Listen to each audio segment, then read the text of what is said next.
Hey, everybody, and welcome to the FTN Schatz and Tanier NFL podcast for Monday, October 9th, 2023, where we are going to review week 5 in the NFL. I am Aaron Schatz, the grandfather of DVOA. You find me at ftnfantasy.com. I guess I'm the father and grandfather of DVOA. I'm the everything. The godfather of football analytics, they've called me. You're your own grandpa. I'm fighting with. I have to fight with Brian Burke for that title, by the way, the godfather of football analytics. Brian has inspired a lot of people. He's kind of more the second godfather. Came later, but inspired a lot of people. I'm with Mike Tanier of themessenger.com. Don't forget to read his Monday walkthrough wrap-ups every Monday morning on themessenger.com. It's also a good site to get a really quick wrap-up of what's going on in the news. I don't want to get into the news, but obviously for those who know me, the news has been a lot on my mind the last couple of days. So actually I've been using themessenger.com as a really quick news summary site. So check that out. Themessenger.com. All right. The San Francisco 49ers. Best team ever or bestest team ever? Bestest teamest ever. I just realized my background is not 49ers. Where are they? Give me 1 second. Yeah, I have to get out all those little people they sent me, but they didn't send me 49. I don't have 49ers little people. Oh, look, it's Faithful to the Bay coffee. All right. Yes. Yeah, I got this as swag many years ago. So down with the Browns, Doc, because 49ers are going to beat the Browns next week. Spoiler alert. And up with the 49ers. So I'm guessing you've got DVOA on this 5-0 team and where they rank? They are the number 7 team all time through 5 games. And this is almost more impressive. The best 5-game start for the San Francisco 49ers in my database. And remember, my database goes back to 1981. So it covers the entire Bill Walsh, George Seifert, Montana, and Young dynasty years when the 49ers were top 5 in DVOA for something like 14 straight years. Yes. And they never had a start this good. That's amazing. These are teams of legend. These are the teams of Jerry Rice. These are the teams that changed the NFL and modernized it. And these 49ers have a better start than them. Yes, have a better start than them. Now, they're not number 1 on offense. Okay. They're number 2 on offense behind Miami. But I believe they're number 7 on defense, and they're like 10th or something on special teams. So they've been good in every way. They're dominating. And last night, I did not expect such a royal ass kicking. Speaking as the guy who had Dallas so high in his ratings before the season started, this kicks Dallas down to 12th on the season so far. And they didn't look like they were missing Trevon Diggs. They looked like they were missing half their brains. They looked like they were asleep. They just got killed. And this is the 3rd time, by the way.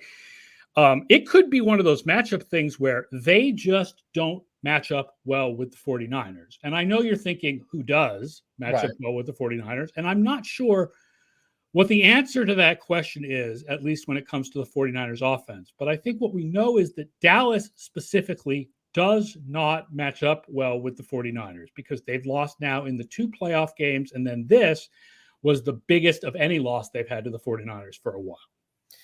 The 49ers are so dominant now. I was in my Philly sports tavern, and the guys were talking about rooting for the Cowboys in the hopes of knocking the 49ers down. And I think we're looking at playoff seedings down the line here. But the level of both respect and sort of intimidation that the 49ers are inspiring in the fans of a 5-0 team, the fans that won in the playoffs last year against the 49ers, that's where they're at, where you have actual Eagles fans actually considering rooting for Dallas out of fear and respect of the 49ers. I was thinking about what is the 49ers' weakness. I think that still, this is the way it's been for a couple of years, and I think this is still the case. The 49ers' biggest weakness is that if you can block their pass rush, their cornerbacks are kind of weak, and they are really weak against deep throws if you have the time to make deep throws. And you're like, okay, well, which teams can do that? Well, Miami, if they play them in the Super Bowl, Kansas City, Buffalo, I would think Philadelphia. But on the other side of the ball, I'm like, I don't know what kind of defense built to beat the 49. I mean, somebody posted on Twitter, I don't remember who this was, but the defense that's best built to stop the 49ers is the 49ers. Yes, yeah. Because they've got Greenlaw and Fred And Warner in the middle of the field against all those yak throws, and you would need a team that was also really strong with pass coverage, off-ball linebackers, but also had a pass rush. And like, I don't know what team that is. It's not Buffalo now that Matt Milano is hurt, and it's not Kansas City, and it's not Philadelphia. Yeah, like and it's definitely not Dallas. Like, which team can slow down I think to beat San Francisco, you just have to outscore them. It's the Bears. The Bears have the linebackers. It's the one thing they don't have the pass rush. I mean, if it's a pouring rain, then the Bears can do something. They don't have the pass rush. They don't obviously have the offense, etc. No, it is tricky. And I'll look at it and say, okay, well, the right tackle still isn't great. The right tackle is playing well. They are protecting him in a variety of ways. The Cowboys are trying to get Parsons and other guys. They were not killed by DeMarcus Lawrence is on that. That's where DeMarcus Lawrence is. They were not killed by They were moving guys around to do that. So they can do that. And the other thing is, the other weakness is maybe if you get them into a close game slugfest and you can get Shanahan's conservative punting and field goal approach to hurt them, and you can trade some 7s for 3s against them. Maybe that's another path to victory. But we're really doing fine lines and very, very, narrow goalposts to shoot for here. I will remind people, by the way, that if you're listening to this after the fact as a podcast, we are on live on YouTube every Monday and Thursday at 11 a.m. Eastern, and you can ask comments. And if you are watching us live right now, we are happy to take your comments and questions on this weekend's games. So you emailed me and you said a good discussion topic is what is the discussion topic on WIP this morning, which is who is the best quarterback in the NFC? Right. Is it Jalen Hurts? Is it Brock Purdy? Who do you think is the best quarterback in the NFC? Now, the way it's being framed on Philly Talk Radio is who's the second best quarterback in the NFC. Because while there was some Jalen Hurts skepticism a week or two ago, that kind of went away yesterday, big victory. And I feel very confident saying Jalen Hurts is the best quarterback in the NFC. The body of work has reached that point. The level of success is that point. Number 2 is interesting because Brock Purdy is there. And whether you're a Purdy skeptic or whatever, it's hard to say, oh, he's completely a system guy, et cetera. And yeah. My problem on Twitter is that opinions about, NFL in general seems to be quarterbacks are always either he's great or he sucks. Yes. But with Brock Purdy, it seems to have become more extreme. Either he is a completely replaceable part. Right. Or he is the MVP and stats proven. Yeah. And he's neither. And I think it's very possible that the 49ers are AVP, that Brock Purdy is AVP. He is a valuable player. He is not the most valuable player. And I'll say the same thing that I said about Miami, I think a week or two ago on this show, which is that you may want to vote for 2 49ers players in the MVP voting, but neither of them at number 1. Right. Like there's argument for Purdy. There's an argument for Christian McCaffrey. Right. But I don't think either of them is the number 1 most valuable player in the league. I think to get to what the San Francisco offense is, you need to have both of them and Debo and Ayuk and Kittle and Shanahan and Trent Williams. And a defense that is giving you the ball at the 38-yard line. So when you run your flea flicker, it's a touchdown. I mean, that is part of the game. What's remarkable is the DYAR numbers so far, passing DYAR, are kind of crazy. Purdy is number 1. Okay. All right. Now, just for the NFC, Over Goff is number 2. Right? So that's another argument about system quarterback. How much is Goff and how much is Ben Johnson, right? A lot of it is Ben Johnson. Right. Cousins is 3rd. Yeah. Geno Smith is 4th. Jordan Love is 5th. Okay. Joshua Dobbs is 6th, and right behind him is Jalen Hurts. Right. But that's passing, so that doesn't include rushing. But still, Hurts has not been as good as he was last year. And then Mayfield, and then Prescott and Stafford. Right. And if you ask me based on ability, who's the second best quarterback in the NFC, I think there's a good argument that it's Stafford. Stafford, yeah. But Stafford and Prescott, yeah, I think right now, you said to me, what could these guys do if they were in the San Francisco offense with that system and that skill talent? mm-hmm. I would take Prescott and Stafford over Purdy. Yeah. So I would say I might put Purdy as the fourth best quarterback in the NFC.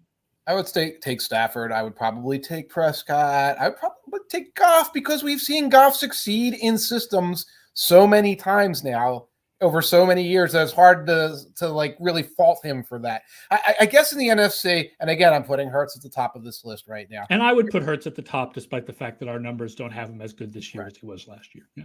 Right. It has been an odd start to the season. I feel like Prescott, Cousins, let's say Stafford, and even Goff now, that's a tier. There's sort of a tier of these guys. They're these veterans.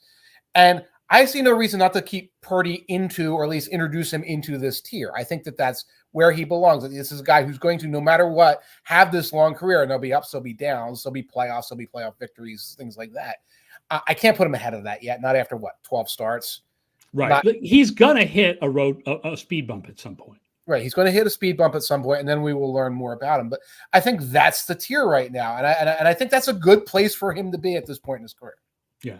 Owen F has a question, which is, will the 49ers inspire teams in the future to wane away from trading for and or drafting quarterbacks with high first-round picks? Owen, we're going to put a pin in that. And we're going to come back to that in a little bit when we do, yes, this confirmed my priors later in the show. We will get back to that, Owen.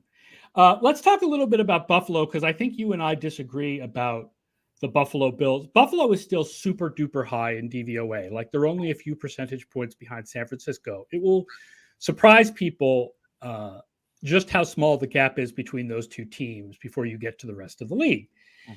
And yesterday, I mean, they did kind of shoot themselves in the foot. And you write about that in your article at themessenger.com. But they found the entry wound in the foot from the last time they shot themselves in the foot and shot right into it. I think the question is what is more predictive, shooting yourself in the foot or the underlying statistics? Because my argument is that underlying statistics are more predictive. Now, the Jaguars ran 28 more plays than the Bills yesterday, and that matters. And so, like, for example, post-game win expectancy says Jaguars won that game, definitely. Okay. But the Bills gained 7.2 yards per play compared to 5.8 yards per play for the Jaguars. And their DVOA ratings were equal and both high. The Bills were at 29% for the game, and the Jaguars were at 30% for the game. And I just feel like the Bills might be in that bucket with teams in history that lost close games during the regular season, but were still really good when they got to the playoffs. And I'll give you some examples. The 2010 Packers, who went 10-6. The 2005 Steelers, the wild card, was the first sixth seed to win a Super Bowl. The 1988 49ers. Okay. Right, where there was some talk at the time about, this team had blown their way through 87, but then had lost to Minnesota, and then they went 10-6 the next year. And, oh, my God, maybe the 49ers are not as good as we think they are. And then they won out and won the Super Bowl anyway. Okay. Yeah. So that's my feeling. But you feel a little differently. I think you're a little sick of the Bills hype. Yeah, I have some teams that I can compare to the 2023 Bills, the 2022 Bills, and the 2021 Bills. Some more recent examples here. And I'm going to ask you this, like the yards per play yesterday. Now, they had a low number of plays. How much might have that been juiced by that 80-yard three-play drive at the end when they're down? Oh, some of it was juiced. Oh, yeah. Yeah. So it's a little juiced by that. Next week, it's going to be the Tyrod Taylor Revenge Bowl, I believe. Yes. We're going to have the Tyrod Taylor Bowl, the Josh McDaniels Bowl, which I think we're going to talk about, and the Gardner Minshew Bowl next week. But like the Bills will win by 63 points next week against this Giants team and everything. And you're seeing this. Obviously the talent of this team. They go out there and womp the garbage out of bad teams. Now, sometimes they do womp the garbage out of good teams like the Dolphins last week. But when it rains, it pours, and it rains on this team 4, 5, 6 times per season, often against quality opponents, often in what we look at as saying this is a playoff matchup.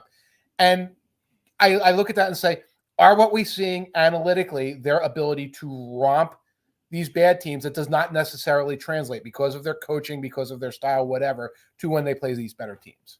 Here is a weird, odd question. Mm-hmm. Might it be better for the Bills to not win the division? Because you've pointed out that they have a major problem with weather games, that they are not built to Yes. play in Buffalo in January, even though Right. they play in Buffalo in January. They're built to play in Miami In in January. January. Now, I realize you don't want to go on the road and have to face the fans, and Arrowhead is a hard place to play and all that. And they don't want to have to go to both Arrowhead and Hard Rock Stadium. Right. But is it possible that the Bills are better built to win on the road in the playoffs than to win at home? I'm being a little facetious, but still. A little facetious. If it was the NFC, and it'd be like, oh, you might be going to the Superdome. And also, Right. you'd be playing like a second-tier team. Oh, you're going to get, the Saints in the first round or whatever. Like maybe getting Jacksonville in the first round and a rematch in Jacksonville or something like that might make sense. But, I know. They got to get healthier. They had more injuries. And they've got to solve, and a lot of it's an internal coaching problem.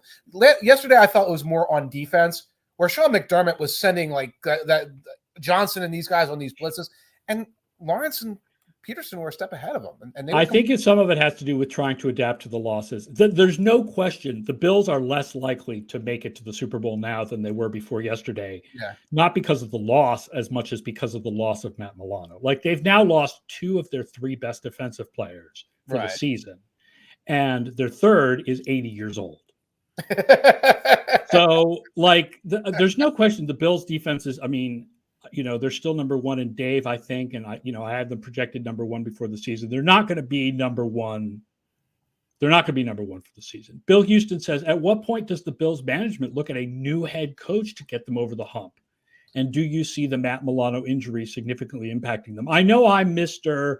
Off-ball linebackers don't move the needle. Right. But Matt Milano is one of the 3 best off-ball linebackers in the league.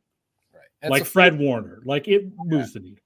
Yeah. It's a force multiplier with other injuries, too, when you start piling on and you don't have compensation strategies. And as for the coach, it's a coordinator thing. I do not like the offensive coordinator. I do not like how they structure things. Now, McDermott's also his own coordinator, which is something I would talk to him about. On defense, he is now, right, because Leslie Frazier decided to take the year off. Right. And you understand that's the reason why. But it's like there needs to be a better plan, I think, on both sides of the ball at the coordinator level. I wouldn't look at the coach just yet.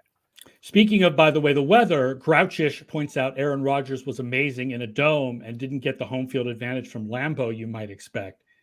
But you're right when you say there's more domes among good teams in the NFC than there are among the good teams in the AFC. Right. You go to Minnesota, you go to Atlanta, New Orleans, Detroit now is a good team. So let's talk about our biggest surprise of the week. And your biggest surprise of the week ties in with this question from Bill Houston. Was yesterday the bottoming out of the Patriots, or are there worse days on the horizon? Mike, what's your biggest surprise of the week? Biggest surprise of the week is not that the Patriots are bad, but that they are this bad. Even somebody who likes poking Patriots fans who wrote last week about how Bill Belichick might need a succession plan at this point at the Messenger. I didn't expect 1.5 points per week over a 2-week span here. It's stunning. And I know, obviously, Aaron, you have thoughts on this. Yeah, I don't think the Patriots are the worst team in the league. DVOA does not have them as the worst offense in the league. It has the Giants. I know EPA has them as the worst offense in the league. Mm-hmm. DVOA has the Giants as the worst offense in the league. But clearly what I thought before the season, which was that the Patriots were essentially an average team that was going to look below average because of a hard schedule, is not true. Right. This is a bad team. And they're not even the good bad team, because the good bad team would have beaten the Saints by 3. They're a bad team. Like, they're not the worst team in the league. They're not as bad as people are starting to compare them to the 90s, the early 90s. They're not that bad. Those teams were horrific. Well, that was like mismanagement at this fundamental level where you couldn't even field a roster that made sense. I remember that. That's not what they will come back from this. They will play better than this. They did play better than this in the first 3 weeks of the season. They will play better than this for the rest of the season. They're like the 25th best team in the league. But that still leaves them in the same place, which is not drafting Caleb Williams or Drake May, which means this just keeps going. Like, it's clear Mac Jones is not the guy, right? Like, so who's the quarterback next year if they don't get one of those 2 guys, like Michael Penix? Like, and who picks the quarterback? Right. And so that's here's the one thing I think, which is if they do decide to move on from Belichick, they need to overhaul everything. They don't need So people were like, I suggested like which member of the Shanahan tree is the next coach of the Patriots, and people were like, isn't it supposed to be Jared Mayo? But no, you don't want to stay with a Belichick. If you're going to overturn things, you overturn things. You get a fresh ideas for GM, fresh idea GM, and you get somebody from the Shanahan McVay tree, whether it's Shane Waldron or Bobby Slowick or someone as your head coach. If they're going to do something new, that's what they should do. And Groucho says, would it help if they got a new GM in New England but kept the coach? Sure, but that's not realistic. Right. I talked about that in my Messenger article. It's like you have to get Bill Belichick to swallow that. And there's like a 1% chance that he swallows that in any meaningful way. That's an obvious shot across his bow. He's a man with an ego. He is a living legend. He's probably not going to accept that. And the other question, of course, is if Belichick is forced out, does he go somewhere else or does he retire? And if he goes somewhere else to try to prove more that he can do it without Brady, whatever, like, does he? I mean, he could rebuild another team. Because I saw someone say Washington, and I'm like, then he's stuck with Sam Howell. Like, what's good with that? Someone else suggested the Chargers. If I'm him, I'd love to go to the Chargers. Yeah. And have Justin Herbert. Yeah. That'd be great. But I don't know. They would king him there. They would king him there, and that's kind of what he would definitely want. The one thing I would say is there's now a lot of talk about it was all Brady the whole time. It was all Brady the whole time. If they had Brady and an average head coach, or even a good head coach, they would have won 2 or 3 titles. Yeah. And if they had Belichick and no Brady, but just an average quarterback or a good quarterback, they would have won 2 or 3 titles. It's having the combination of the two of them that leads to 6. And if Brady doesn't grow up in the Belichick system, where in his early seasons, this is a team with a great defense and with a great structure, he might have been a 6th-round pick who got replaced by Drew Bledsoe the following year. There's a lot going on there. The idea that 2001 happens if you have Brady and not Belichick is ridiculous. Ridiculous. Absolutely. That was Belichick. Right. 2001 was Belichick all the way. Yep. The 2018 Super Bowl where they kept the Rams and Sean McVay's offense to 3 points, that was Belichick all the way. Right. Like you had to have both of them. Like if you asked me who was more important, I'd say Brady. But it's like 60-40. Right. And it's very semantic and strange at that point. Yeah. My biggest surprise of the week is I did not realize the Giants would suck this bad. No, that's true. And I realized that a lot of it is without Andrew Thomas. Evan Neal did not take the second-year leap that Andrew Thomas took. And he looks terrible. And their offensive line is terrible. And Daniel Jones takes too many sacks. And now he takes way too many sacks. And they are last in DVOA. And they are last in DVOA by a lot. They're at minus 53. And no other team is below minus 35. Although the Raiders might be, depending on what happens tonight. And people are like, we're going to look back at Brian Daboll winning Coach of the Year and wonder what the hell everybody was thinking. And I actually think the opposite, which is the fact that Brian Daboll could take these players and make the playoffs with them, given the amount of injuries that they had at wide receiver and cornerback last year. And it was mostly the same players, is a phenomenal coaching job. And I realize he's not doing as good a coaching job this year, but still, that doesn't take away from what he did last year. They don't have the manpower. And if you didn't see that Dolphins-Giants game, it wasn't nearly as close as the score. They were messing with that 14-point spread a little bit, but like there was a pick six, right? There was a 102-yard pick six. That is very random. Pick sixes are based a lot on where are the offensive players standing at the time of the pick, and can one of them tackle the guy? And it's just random, sort of, whether the guy has offensive players in front of him who can tackle him or not. Right. There was that. There was another fumble by either Mostert or Devon Achane. Achane. Yeah, Devon Achane. Achane. Yeah, he fumbled. Yep. Yep, exactly. And that's what made that game close. The Giants are struggling. And again, Daniel Jones is hurt. I haven't seen an update, but we may be seeing the Tyrod Taylor revenge game next week, and that's only going to make things rougher. Bill Houston says we're a quarter of the way through the season. Who are the top 3 fraudulent teams? Oh, boy. Oh, heavens. Bucks, and Bucks. Can we do that? Hold on. Buccaneers being 3-1. The Saints being 10th in DVOA because the opponent adjustments aren't strong enough yet. They are not that good. Okay. And There's no other. Pittsburgh and Atlanta both being 3-2 are among the worst 3-2 teams ever. Yeah, it's hard to go with fraudulent at that level because you got these teams that kind of muck out wins and still. I don't want to go into the Steelers right now. What happened with the Ravens? But it's got to be the Buccaneers at number one right now. It's just smoke and mirrors. Yeah. Speaking of the NFC South, what is your yes, I was right, confirm my priors of the week? I don't want to rip on the Panthers. I don't want to rip on Bryce Young. Certainly, I think he's an outstanding prospect. That's still the case. I do like Frank Reich. But when you trade everything and then bring in the quarterback, this gift of the Magi approach to getting a quarterback, we got a quarterback, but we got rid of all of his playmakers. It's going to be bad. And, we're really seeing this. I think people are taken aback by how bad the Panthers are. And I was like, why? Who is on this team that Young is supposed to throw to? Who is blocking for him? Yes, they're supposed to have a better defense, but a couple of those guys are hurt right now. It's a struggling situation there. Luckily it's the Panthers, so they disappear. They're not on TV a lot. It's not like when the Jets stink, for example, where they're on these primetime games, so you can kind of ignore the Panthers. But if you watch it, you just realize it's hard now, and it's a hard environment for this young quarterback to grow in. Adam Thielen is like a garbage time DFS champion. He is like when you have an expansion team. I don't know if you play fantasy basketball, but he's like the guy who gets 25 points a game for the Charlotte Bobcats because somebody has to.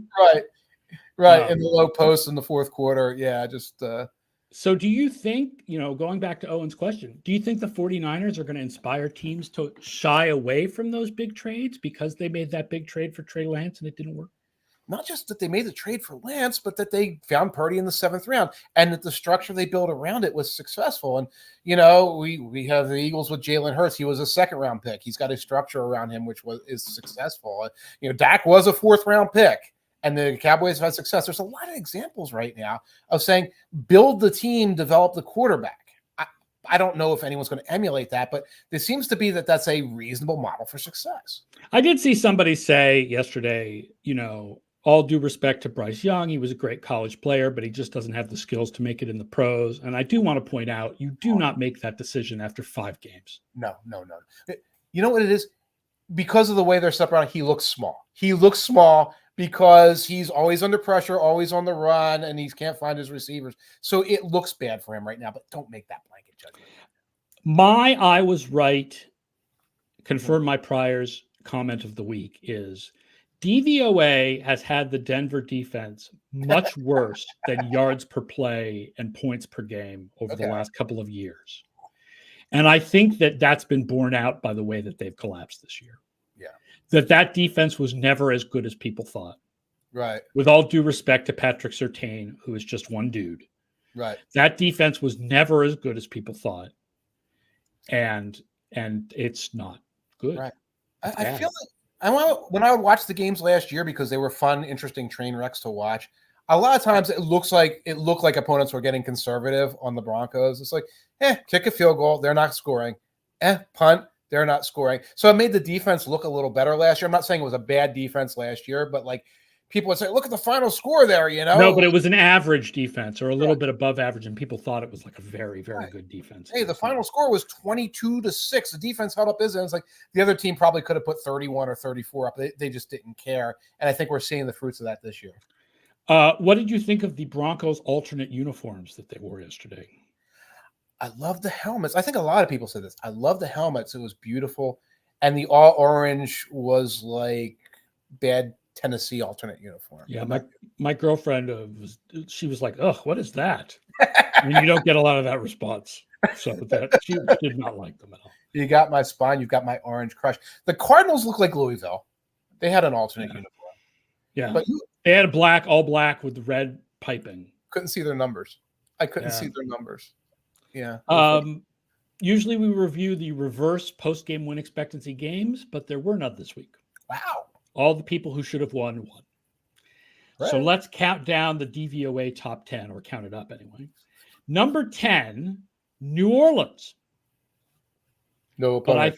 But I think that some of that is the opponent adjustments, because they've had the easiest schedule, is that the opponent adjustments are still only at 50%. But they are number 4 on defense, which They should be after what they did to the Patriots. Jeez. Defense has looked good. The offense has been non-existent. Even in that game, it's juiced by like turnovers and things. Number 9 is Cleveland, best defense in the game, and that will change next week. Yes, it will. When they play San Francisco. Number 8, Seattle. Got it. You know, surprising. I think a little better than I would have expected. Number 7, Baltimore. The most self-destructive team south of Buffalo, I guess, and north of Their Dallas. defense has been better than I expected. Their offense not as good. Did you watch that? No, I didn't. I was watching. Watch it. Your head will explode. Your head will explode watching that game. Drop. And then 10 seconds before halftime, 4th and 2, going for it at like the 20-yard line with no play called. Mm-hmm. It's majestic. 6th, Kansas City. Yeah. There's their offense has just not been as good as it's been in years past. I mean, we can talk about, do we think Kansas City is going to get their offense back on track? And I do, but you know, if you're looking at the actual results through 5 games, it's not as good as it's been in years past. Yes. Number 5, Philadelphia. Number 4, Miami. Number 3, Detroit. Surprisingly, unsurprisingly surprising. They looked great last week. They have been I think they've been consistent. Yeah. Tell them that, you know. Their only loss is in overtime. Only loss was in overtime to a good opponent, right? Yeah. Seattle is a good opponent. Yeah, Seattle is a good opponent. And it was a weird game at the end there. So yeah. I'm not surprised. I mean, they're a better team than the Cowboys right now. Yeah, I think they are. And I was Mr. Cowboys before the season, but yeah. I think they are. Number 2, the best 3-2 team ever, Buffalo Bills. Put a banner up. I know people are going to be like, ha, ha, ha, put a banner up. Yeah. You know, how can you think the Bills are that good? Well, they've lost 2 games, right? Yes. They are that good if you only compare them to other teams that have also lost 2 games. Here's the thing about the list of the best 3-2 teams of all time. Okay. Every team on that list lost 2 games. I think you're setting me up like, oh, they made the championship game, they made the Super Bowl. No, they just lost 2 games. No, a couple of them did make the Super Bowl. The 2005 Seahawks and 2005 Steelers are both on that list of the best 3-2 teams. Great. That means the Super Bowl will be decided by the refs this year. Great. Way to go. Awesome. And number 1, you know, I mean, the only surprise for DVOA is that we don't have San Francisco further ahead than everybody else, but every power ranking on the internet will have, statistical or non-statistical, every power ranking on the internet will have San Francisco number 1. Dave has Buffalo number 1 by like 0.2% or something. Come on. And that's not, you know, it doesn't know about all the defensive injuries. So let's be honest, San Francisco is the best team of the league. Yeah, no arguments. Tonight, the Packers at the Raiders. The Raiders are favored by 1.5. How? I don't know. The Packers are 19th in DVOA so far. The Raiders are 31st. And our system that does picks had 3 games this week where it liked a small underdog to win outright. One of them was New Orleans. One of them was the Jets. Mm-hmm. Okay. And the third was the Packers. Do it. That would have been a great parlay. Damn it. Darn it. So I may be doing some Packers money line on this. Now, I will say the Packers have been bad on run defense this year. So maybe this is the week that Josh Jacobs finally wakes up. There's injuries all over the injury report. And of course, Garoppolo looks like he's back. Right. Adams may or may not play. And then Jair Alexander may or may not play against Adams. And Devondre Campbell's out. That is bad for the run defense. It's already kind of leaky. There's all more Bakhtiari. Bakhtiari's out. There's all kind of limited participations on that Packers report. So there's enough there to be a little worrisome, maybe to wait till closer to kickoff to say, you know, is Zach Tom, John Runyon, are these guys going to be out there? Is Christian Watson going to be out there? He's been a limited participant. I think he's playing. But if there's a reasonable health report, the Packers are just a much better team. They're just a much better team. I'm with you, Packers. I think Packers are the better team. I think the Raiders are bad. Yes. All right. That does it for the Monday wrap-up show for October 9th, week 5. I am Aaron Schatz from FTNFantasy.com/DVOA. He is Mike Tanier from themessenger.com. Once again, promoting his San Francisco coffee. Thank you all for tuning into the show. Please do not forget to like and review the show on Apple Podcasts and on Spotify and all your other podcast apps, and tell your friends about our show, and to join us live on YouTube at 11 a.m. Eastern on Mondays and Thursdays. For Mike Tanier, I am Aaron Schatz. So long, and we will see you guys on Thursday.